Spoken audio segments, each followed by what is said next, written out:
Je me présente rapidement. Donc, je suis Thierry Conrot. Alors, j'ai fait un master en sciences de l'environnement. J'ai fait un doctorat en génie civil. C'est pour vous dire à quel point je suis éloigné initialement des sujets du dialogue partie prenante et du consensus et de la création de valeurs partagées. Mais voilà, j'ai créé ce cabinet en 2005 au Mexique, en fait. On a beaucoup travaillé sur des sujets d'ancrage territorial, de création de valeur avec les communautés locales. On travaille aujourd'hui beaucoup sur le continent américain, en Europe et en Afrique d'ailleurs, de plus en plus d'ailleurs. Euh, alors, plutôt que de vous parler des enjeux du dialogue partie prenante, de la création de valeurs partagées, avec des grands principes, je me suis dit que la meilleure façon, c'était un petit peu de vous partager avec vous mon parcours, ma petite histoire, et puis vous raconter un petit peu comment je suis arrivé à certains partis pris et des partis pris, comment on est arrivé à développer une approche plus globale, plus outillée. Euh, je vais avoir une conversation très ingénieure, mais je vais essayer vraiment de faire le lien entre cette approche ingénieure, entre guillemets, et digitale, et la réalité du terrain. Alors, pour la petite histoire, j'ai été invité, un peu par hasard, dans une université mexicaine, l'université de Guanajuato, et pour développer en fait un programme institutionnel d'environnement de toute l'université. Et dans ce cadre-là, j'ai été amené évidemment à dialoguer avec beaucoup de chefs de section, beaucoup de chefs d'unité, pour arriver à construire un espèce de programme qui soit très transversal et qui, in fine, puisse s'adapter à toutes les unités. Donc, vous voyez à l'écran, j'avais développé ce qu'on appelle le PIMAOG j'avais fait ça dans mon petit laboratoire pendant quelques temps. Et il se trouve que quand on a présenté ce programme-là à la fin de son élaboration, eh bien, tout simplement, on a préféré une autre personne. On a dit, bah voilà, Thierry, c'est très gentil de votre part, mais voilà, vous faites pas l'affaire. Et ça a vraiment été un premier choc dans la façon dont j'avais appréhendé le problème. Tout de suite après, je me suis lancé dans un doctorat à l'université de Sherbrooke au Canada, dont un des sujets, c'était l'écologie industrielle, qui était un peu ma spécialité. Et en l'occurrence, j'avais travaillé sur le secteur des tanneries. Il y avait 1800 tanneries dans une ville du centre du Mexique. Et l'objectif, c'était de trouver des solutions d'écologie industrielle qui permettent de traiter à la base le problème des effluents extrêmement nocifs pour l'environnement. Et donc, j'avais travaillé sur sur des scénarios d'écologie industrielle que j'avais proposés au gouvernement, à la Chambre d'industrie, etc. Et le résultat a été, cette fois-ci, encore une fois, complètement à côté de la plaque. J'avais préparé des scénarios qui étaient des scénarios d'experts, et je m'étais rendu compte que, en fait, ces scénarios n'étaient pas du tout adaptés à la culture, au contexte local dans lequel j'étais. Et j'ai essayé d'en tirer un petit peu des conclusions. Et j'ai découvert qu'en fait, il y avait trois biais principaux dans la démarche qui m'ont amené finalement à ces deux échecs. Et je ne parle pas évidemment de tous les autres échecs que j'ai subis. Le premier biais, c'est que je n'avais pas assez. J'étais parti sur le principe qu'il y avait autour de chacun des sujets des parties prenantes. Et donc, dans mon petit coin, j'avais fait la liste de mes parties prenantes en pensant que, évidemment, des gens qui se travaillent dans l'industrie, des voisins, etc., étaient immédiatement intéressés par ce sujet d'écologie industrielle. Et en fait, je m'étais rendu compte que cette espèce de liste que j'avais faite de parties prenantes, elle n'était pas du tout adaptée, qu'il y avait des gens que je pensais pouvoir être extrêmement intéressés par le sujet qui ne se sont pas du tout manifestés, et d'autres, au contraire, que je n'avais pas du tout anticipé, qui se sont insérés dans le dialogue et qui ont véritablement apporté un plus dans le débat. Donc ça, c'était le premier biais que j'ai rencontré. Le deuxième biais, c'est que je travaillais uniquement sur des éléments du réel. Vous savez, moi, je suis un bon ingénieur, un bon scientifique, et pour moi, il y a une réalité, c'est la réalité qu'on mesure avec des instruments, etc. Sauf que quand on parle d'un déploiement d'une telle technologie qui a de tels impacts sur le territoire et sur les communautés en général, un des enjeux, c'est évidemment l'acceptabilité de ces technologies. Et quand on implique des personnes qui n'ont pas forcément les connaissances, les compétences pour comprendre toutes les implications, les choix technologiques ou les choix stratégiques, eh bien, en fait, on peut très bien passer à côté de la plaque. Encore une fois, si vous voulez, mon point ici, c'est que je me suis rendu compte que la perception des parties prenantes était beaucoup plus intéressante et beaucoup plus pertinente à prendre en compte que la réalité. Et que moi, en bon scientifique, je m'étais confiné à avoir une approche qui était basée sur des éléments très factuels, alors que beaucoup de mes parties prenantes qui étaient impliquées là-dedans n'avaient qu'une espèce de perception qui était parfois biaisée, mais qui était leur réalité à eux. Et puis, il y avait un dernier enjeu, c'est le sujet de l'acceptabilité sociale. C'est que dans le déploiement de ce genre de technologie, il y a évidemment les industriels qui ne veulent pas devoir payer pour le traitement de leurs effluents, installer des nouveaux traitements, etc. En même temps, on a des communautés locales qui disent bah, nous, on dépend de l'emploi et en même temps, on ne veut pas souffrir avec nos familles de la santé de ce qui se passe. Et donc, il fallait trouver un consensus. C'est-à-dire, c'est un peu vous savez, c'est un peu le paradigme de l'orange que j'ai mis à l'écran. C'est de dire, on a une orange, on a deux parties prenantes qui souhaitent cette orange. Et ce qu'on fait communément, c'est qu'on on coupe l'orange en deux et puis on donne la moitié de l'orange à une partie et l'autre moitié à l'autre. Et ce qui fait qu'en fait, on crée deux frustrés, deux personnes qui sont finalement insatisfaites du résultat. Et donc, vis-à-vis en termes de conduite du changement, ce ne sont pas des ambassadeurs, ce ne sera jamais des gens qui vont porter le sujet. Et l'idée, c'était de réfléchir autrement. C'était de dire, mais finalement, dans cette orange, en dialoguant, vraiment en dialoguant en profondeur avec les parties prenantes, il faut essayer de comprendre pourquoi ces parties prenantes ont envie de cette orange, et peut-être comprendre que pour une partie de ces parties prenantes-là, elles avaient envie du jus, parce qu'elles voulaient faire du jus d'orange, et que l'autre partie avait besoin de la pulpe, parce qu'elle voulait faire de la marmelade d'orange. Et donc, il était possible, en creusant les sujets, en allant vraiment en profondeur, de finalement, au lieu de couper l'orange en deux, de prendre le jus et le donner à la partie prenante qui le souhaite, et de prendre la pulpe, le donner à l'autre, et de faire deux personnes plus ou moins quand même satisfaites. Et ça a été un très révélateur dans mon doctorat, à tel point que j'ai arrêté complètement le sujet que j'avais lancé durant mon doctorat, et j'ai décidé de développer une méthodologie qui est une méthodologie d'aide à la décision, que j'ai appelée analyse systémique de la perception, qui permet en fait de prendre la perception comme un intrant dans l'aide à la décision pour des sujets complexes qui sont multiparties prenantes, multi-enjeux, etc. Et j'ai finalement fait mon doctorat là-dessus. Et à la fin, quand j'ai présenté le doctorat, le résultat a été, cette fois-ci, positif. Voilà, c'était le premier résultat positif. Donc, je vais rapidement, je vais vous montrer maintenant, à travers des retours d'expérience, comment on a pu déployer cette méthodologie-là de construction de consensus, de dialogue de parties prenantes en intelligence collective sur certains sujets. Et je vais en particulier en présenter un premier. C'était un des premiers sujets sur lesquels on a travaillé, qui était au Mexique. Donc, il s'agit d'une grosse entreprise qui travaille dans le gaz américaine, qui s'est associée à une entreprise mexicaine et qui décide, vous voyez la carte du Mexique à droite, on est au nord-ouest du Mexique, dans la mer de Cortés, au niveau de Baja California, et donc qui souhaite développer une usine de gaz naturel liquide absolument impressionnante, qui est alimentée par un énorme tanker qui va traverser la mer de Cortés, qui a été baptisé par Cousteau comme étant l'aquarium du monde, et puis construire 800 km de gazoduc pour servir les marchés américains et mexicains. Le risque était impressionnant et surtout, il y avait un contexte extrêmement tendu dans la mesure où il y avait beaucoup de contestations, énormément de contestations d'ONG américaines qui finançaient des ONG mexicaines, qui régulièrement écrivaient dans les journaux pour dire que ce projet était écocide, qu'il allait détruire l'environnement, etc. Et en même temps, on avait une partie de la population sur la frange est du détroit, qui, au contraire, une population très paupérisée, qui souhaitait, au contraire, avoir des projets de développement parce qu'ils n'avaient pas d'emploi et qui souhaitaient vraiment qu'on fasse quelque chose, alors que sur la frange de Baja California, donc la partie, entre guillemets, quasi insulaire, on avait surtout des retraités américains très écologistes qui se mobilisaient très, très massivement contre le projet.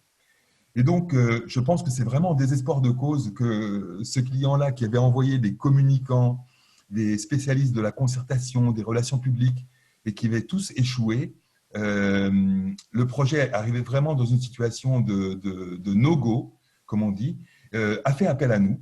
Et il nous a demandé d'intervenir. Et nous, on a dit, ben, en fait, ce qu'on voudrait vous proposer, c'est une approche vraiment très différente, qu'on a baptisée Inspiring Dialogue. En anglais, c'est le faire dialogue, en fait. Et faire dialogue et création de valeur partagée.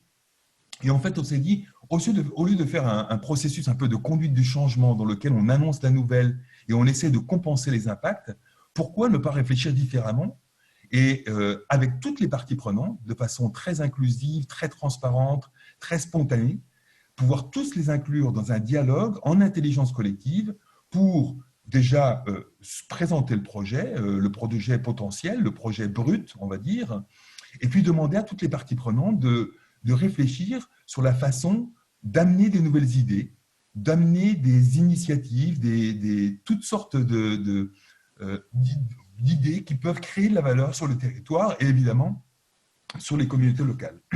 Donc c'était un petit peu l'approche qu'on leur a présentée en disant vous n'allez plus faire de communication, vous n'allez plus faire de lobbying ou de relations publiques, on va vraiment s'ouvrir, être transparent et co-construire le projet B, qui est le projet de l'usine GNL, mais avec toutes les mesures qui permettent d'en faire un projet qui crée de la valeur sur le territoire. Et donc finalement, en désespoir de cause, ils ont accepté. Et donc on a lancé l'initiative en commençant dans le petit village de Puerto Libertad, où devait se mettre en place le projet. On a dialogué avec les communautés locales pour essayer de comprendre comment ils percevaient ce projet-là dans leur communauté, quels étaient les enjeux qu'ils y voyaient, quelles étaient les attentes, les peurs que ça pouvait susciter. Et puis ensuite, on a organisé des ateliers de consensus, donc je décrirai ça un petit peu plus tard, avec toutes les parties prenantes qu'on avait repérées. On avait fait une veille absolument exhaustive. On n'avait surtout pas limité l'échantillon des parties prenantes. On avait dit, on n'a que des parties intéressées ou potentiellement intéressées, et c'est à nous, consultants, de créer les conditions du dialogue pour en faire, pour certains, des parties vraiment prenantes et engagées autour de ce projet afin de trouver des solutions créatrices de valeur. Donc, on avait organisé ces 4 ateliers dans un territoire qui est quand même assez important, puisque entre Tijuana et La Paz, il y a pratiquement 2000 km. Donc, vous voyez, c'est quand même un territoire qui était vraiment très significatif.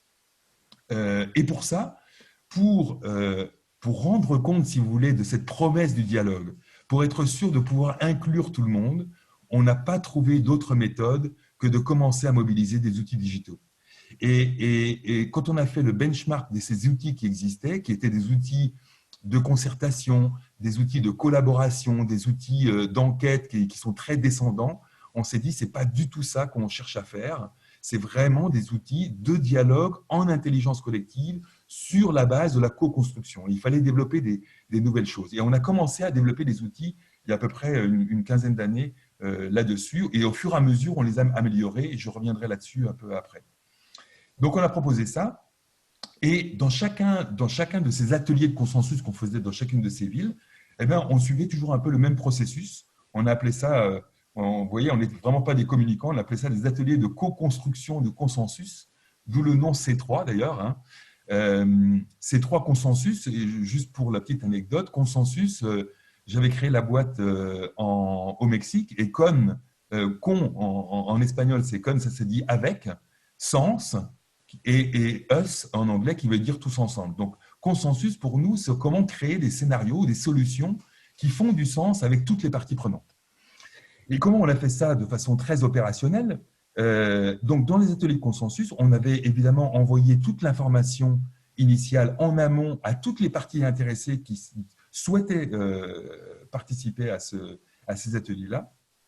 Et quand on arrivait, au lieu de donner la parole aux gens pour qu'ils disent « je suis pour » ou « je suis contre le projet », immédiatement, on leur demandait de remplir une première enquête de perception dans laquelle on ne mesurait pas simplement une moyenne statistique des opinions, comme si c'était un vote, mais on allait vraiment aller chercher les signaux faibles, qui était un peu le sujet de mon doctorat, aller chercher les signaux faibles dans une enquête. Et on présentait les résultats en temps réel. C'est un autre des avantages d'avoir des outils digitaux qui nous permettaient de présenter les résultats en temps réel avec la moyenne des opinions, mais aussi tous les signaux faibles.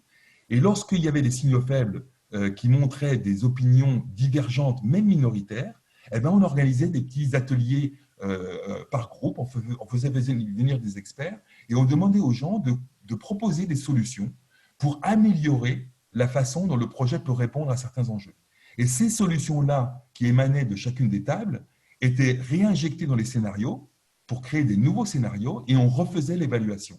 Et on pouvait répéter cette opération 2 à 3 fois de suite dans la même journée, ce qui créait une certaine spontanéité, une certaine transparence dans le processus. Et on arrivait à co-construire finalement un ensemble de mesures co-construites avec toutes les parties prenantes qui allaient bonifier et créer de la valeur sur le territoire. En termes de résultats, on a été plutôt très contents puisqu'en termes de retour sur investissement, comme disent les porteurs de projets, le projet a été accepté dans ces 2 phases, donc la phase terrestre et la phase maritime. En termes d'image, le projet a été apprécié parce qu'il y avait vraiment une démarche d'ouverture et de co-construction. En termes de coûts, le projet avait prévu 3% du budget global, qui était quand même un budget extrêmement conséquent pour tout ce qui concerne les atténuations, les compensations aux impacts environnementaux et sociaux. Et après consensus, après dialogue, on a fait une évaluation, on était arrivé à 1,8% du budget qui était prévu initialement. Donc, si vous voulez, ce n'est pas parce qu'on fait du consensus que forcément le projet va coûter plus cher. Et au contraire, dans certains cas, on a pu vraiment réduire les coûts et faire un projet qui soit gagnant-gagnant. Le projet a été développé pendant, je dirais, à peu près entre 3 et 4 mois, mais le projet n'a pas été stoppé pendant ce dialogue-là. Et en termes de retour aussi, je voudrais vous présenter un cas très concret, c'est que pendant ce même projet, donc le projet El Paso qui apparaît en bleu, il y avait un autre projet qui était porté par une entreprise qui s'appelle Sempra, qui s'est fait en même temps, mais ils ont fait un peu de la concertation en faisant des ateliers d'information. Simplement, ils ont fait, je pense, du bon travail, mais ils sont simplement allés voir les gens, ils ont dit, vous inquiétez pas, on est des ingénieurs, on connaît notre métier, tout va bien se passer, et on va vous compenser sur certains aspects, mais sans aller vraiment vers la co-construction. Et il se trouve que ces 2 projets-là étaient soutenus par un cabinet environnemental mexicain qui a pu ensuite comparer les résultats, puisque les 2 projets ont été approuvés pratiquement en même temps. Et je vous montre la courbe du coût environnemental, du coût légal post-décision, c'est-à-dire au moment où les projets ont été approuvés par les autorités mexicaines, et on voit la différence entre les coûts légaux. C'est-à-dire que dans le cas du projet El Paso, dans lequel on avait vraiment abordé tous les sujets et on avait vraiment essayé de trouver des solutions, il n'y a pratiquement pas eu d'attaque légale d'ONG là-dessus, alors que vous voyez que pour le projet B, les attaques vraiment ont commencé une fois la décision qui a été prise, et évidemment tout ça, ça a un coût extrêmement conséquent pour le projet B, surtout dans la mesure où le projet B est arrêté et stoppé le temps que soient réglés ces contentieux-là. Voilà. Et il y avait un dernier retour en termes de comparaison.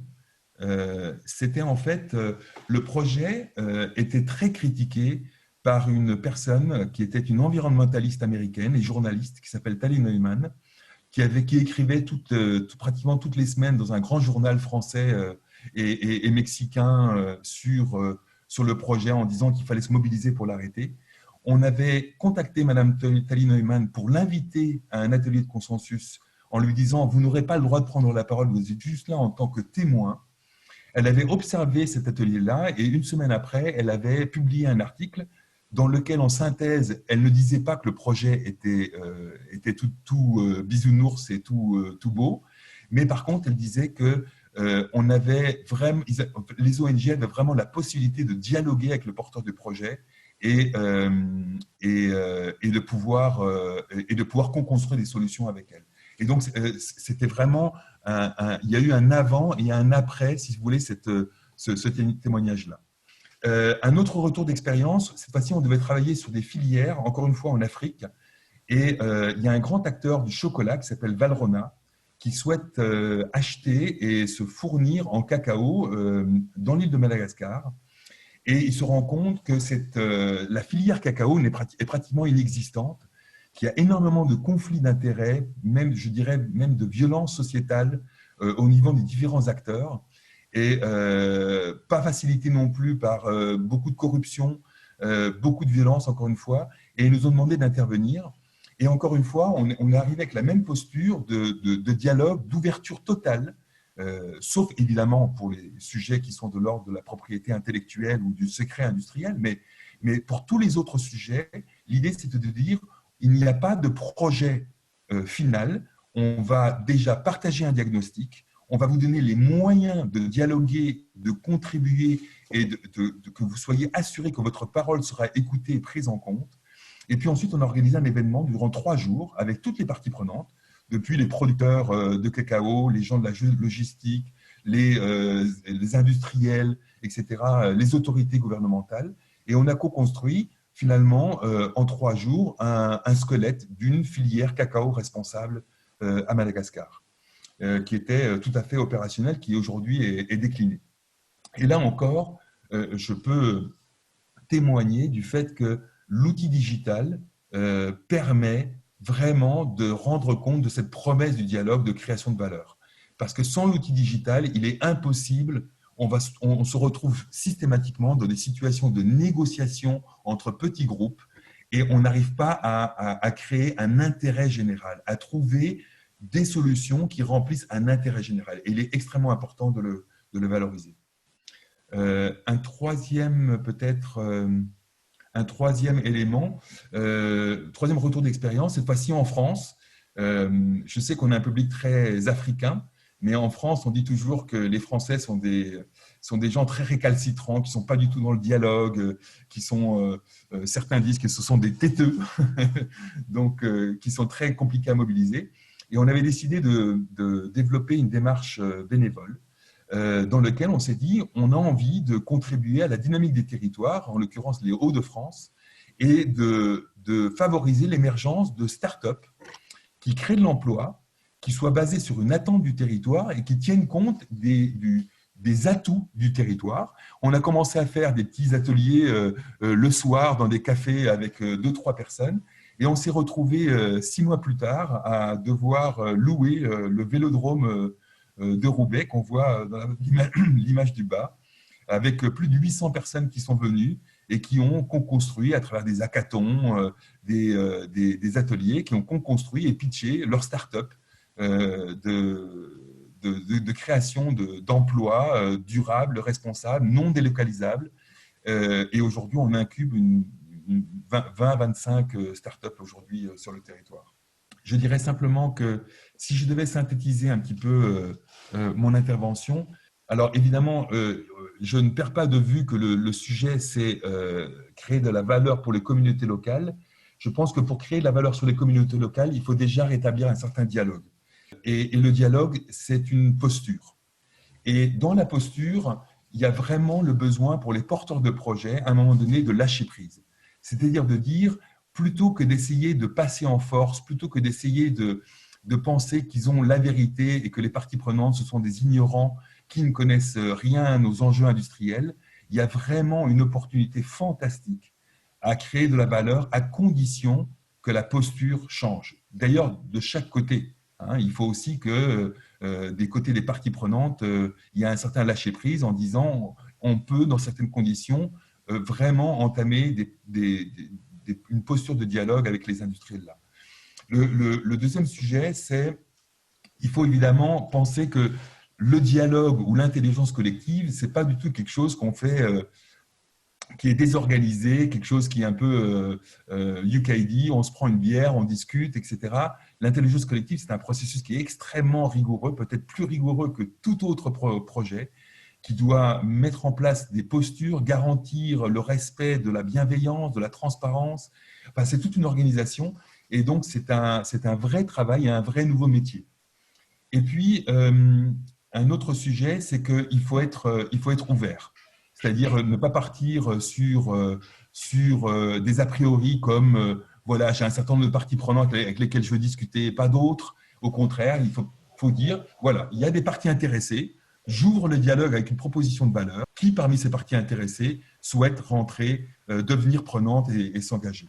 Et dernier point, juste pour conclure, Ben voilà, je fais ce petit dessin-là, ce petit trait d'humour un petit peu. C'est que dans l'innovation et dans la création de valeur, eh ben, il faut des fois penser out of the box. Il faut parfois provoquer des rencontres qui sont parfois improbables et ne pas avoir à discuter et à innover sur des sujets qui sont, voilà, qui sont susceptibles de créer de la valeur, mais qui ne sont pas forcément attendus initialement. Merci bien. Donc, merci infiniment, Monsieur Thierry, pour cette présentation très riche, votre partage aussi. Et je salue votre persévérance et votre courage aussi. Je vous souhaite une bonne continuation là-dessus. Donc, il y Merci. a deux questions de Monsieur Karl. Donc, la première question, c'est est-ce que l'utilisation de l'outil digital était motivée par la distance à couvrir ou c'est plutôt votre goût pour ce type d'outil? Et une deuxième question, donc il y a deux. Donc, est-ce que pour aussi de Karl, donc il se pose la question, est-ce que l'outil digital égale outil impartial? Ou bien, donc, est-ce que cet outil digital est donc la garantie de la rigueur du processus? Merci. Oui, alors merci Karl. Alors à l'origine, je pense que la première motivation, effectivement, c'est l'outil digital. C'était effectivement motivé par le besoin de dialoguer en temps réel, de façon permanente, avec des parties prenantes qui sont réparties sur un très grand territoire et d'être capable non pas de faire des comptes rendus, vous savez comme on peut faire des fois dans des réunions de concertation, on fait à la fin un compte rendu qu'on envoie quelques jours ou une semaine après. Nous, ce qu'on souhaitait, c'est que le dialogue soit permanent à tout moment. Du coup, je réponds un peu partiellement aussi à votre deuxième question. Je pense que depuis, j'ai appris, parce que j'ai aussi beaucoup appris dans le processus, que l'outil digital n'est pas seulement motivé par la distance à couvrir, mais qu'il a un vrai apport en termes de création de consensus et de rendre les réunions beaucoup plus efficaces.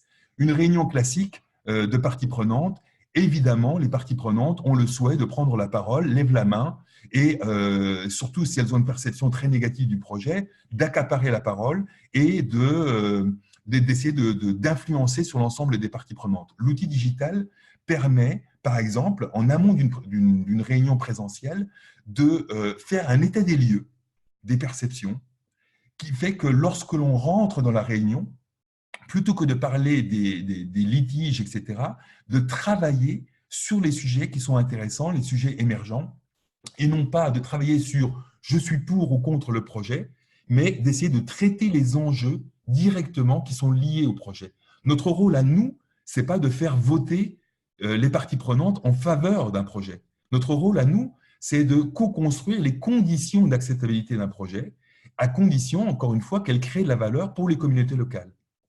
Ça, c'est peut-être mon première réponse. Est-ce que l'outil digital est un outil impartial? Je crois que non, je n'aurais pas la prétention de ça. Je dirais même que dans l'outil d'analyse des signaux faibles dont je vous ai parlé, c'est une approche qui permet d'aller beaucoup plus loin dans l'analyse des opinions et des perceptions des parties prenantes, mais évidemment, rien ne remplacera un dialogue de pair à pair, un dialogue présentiel.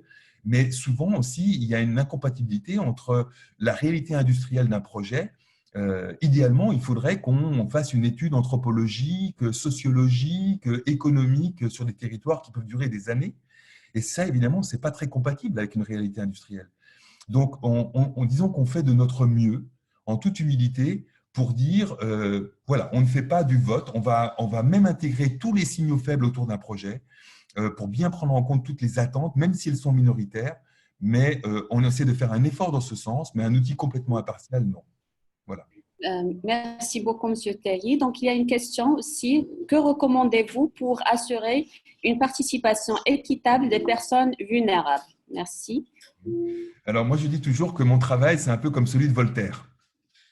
Voltaire, il disait je peux ne pas être d'accord avec vous, mais je donnerai ma vie pour vous laisser la possibilité de défendre votre point de vue.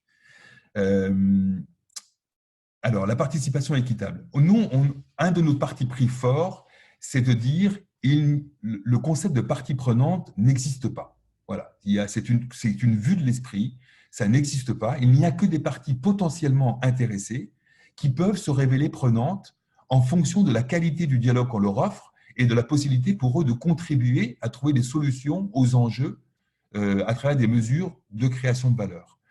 Donc, pardon, la question, pardon, c'était pour assurer une participation équitable des personnes vulnérables. C'est bien ça? Oui, je pense que… Oui, oui, c'est ça. Oui, pardon, pardon.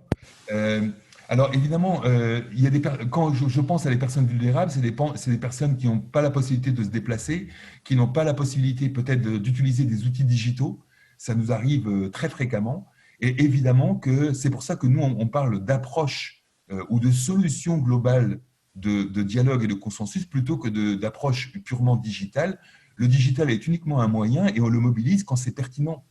Mais évidemment, quand des personnes sont vulnérables, n'ont pas accès à ces ressources-là, il faut bien entendu qu'on fasse l'effort, nous, de nous rapprocher de ces personnes-là et d'organiser des ateliers présentiels qu'on organise de toute façon, hein, systématiquement. On ne fait jamais de projet sans qu'il soit accompagné et animé, mais on essaie de faire un effort particulier. Et en particulier, je vous le dis franchement, quand on fait notre cartographie, on ne fait plus de cartographie de parties prenantes, on fait une cartographie inversée des parties intéressées. Donc, on fait une proposition de valeur à des parties potentiellement intéressées et on leur dit, mais vous savez, si vous connaissez d'autres personnes qui pourraient être intéressées par le sujet ou d'autres personnes qu'il faudrait mobiliser mais qu'on a du mal à mobiliser, prévenez-nous et nous, on va essayer de tout faire pour les inclure dans le dialogue d'une façon ou d'une autre.